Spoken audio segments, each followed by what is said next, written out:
when you look at where the development community is on gender issues, are we done? I asked that somewhat facetiously. Are we done? What's the next frontier? What do we need to be thinking about and doing now as a community of NGOs and aid workers and development professionals? I think hardly are we done. We still have a road to travel, but we've made enormous progress. And I think I look back on 20 years that I've been involved in this field, not so much as an expert, but as a real advocate for what development is all about. And think of where we've come in those 20 years in terms of recognizing not just how effective investing in women and girls is, but how critical it is. I like to say that we've seen a paradigm shift in these 20 years, at least it's been my experience. And some of the ways that paradigm has shifted in this space is to recognize, first of all, that this is the right thing to do. That's fundamental.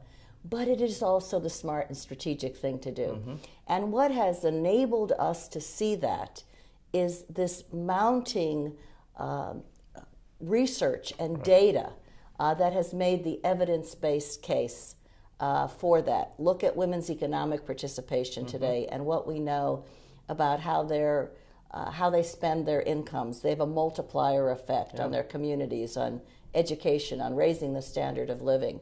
Look what women's entrepreneurship represents for inclusive prosperity and economic growth. Look at what we know about the consequences of a gender gap. Where that gap begins to get closed between men and women, those societies are far more prosperous. Even a company, I'm just thinking of Goldman Sachs. We were at that 10,000 Women dinner where they published that Womenomics study, and that has changed their own company's vision and lots of others. To your point about research, now that you can prove it, it gets lots of other actors into this game. Well, and I think, Rush, to that point, we are not there yet, even on the research. Okay. There was just a big event in New York that involved Secretary Clinton, but involved many private actors as well as foundations and the U.S. State Department, called Data 2X, which was a commitment to growing that data, to sex disaggregated data, so we make the best decisions, so we know what's going on, what is working. If we don't know, we don't do. If we don't know, we don't count. So what are the other, we know research is a big one. What are some of the other places, if you were going to push the development community, maybe you're going to do that tonight in your speech, I don't know, but if you're going to push them, where do you want us to go as a community? Well, I think another way I see the shift, and it's part of all of this, is we've too long looked at women just as beneficiaries or as victims needing to be assisted. Right. And this really opened my mind one night sitting in Kabul in Afghanistan when a woman said to me in the course of a discussion, she actually started her comments that evening by saying, stop looking at us as victims and look at us as the leaders that we are. And I really thought long and hard about that. And if my lens as a government official or as a development specialist was solely to look at women in these difficult situations, and God knows violence against women is a global scourge. But if I were just to look at them as victims, I don't see them as the agents of change that they are. I don't see them with the voice that they have. And I think that shift is incredibly important.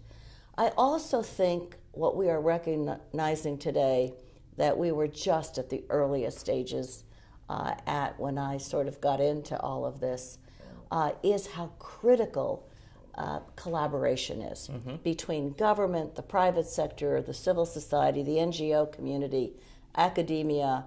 We are so much better when we can work together.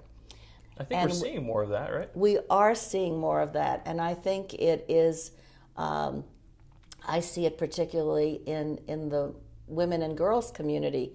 When I was ambassador, we created so many public-private partnerships with the private sector.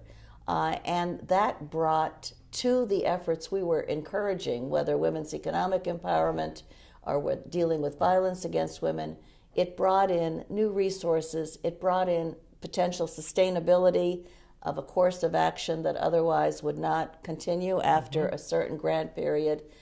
It brought in new tools, it brought in expertise. So I think this non-siloing of development work and working in a more collaborative way with governments, multilaterals, NGOs, private sector, is part of a good shift that's going on today that we need to continue.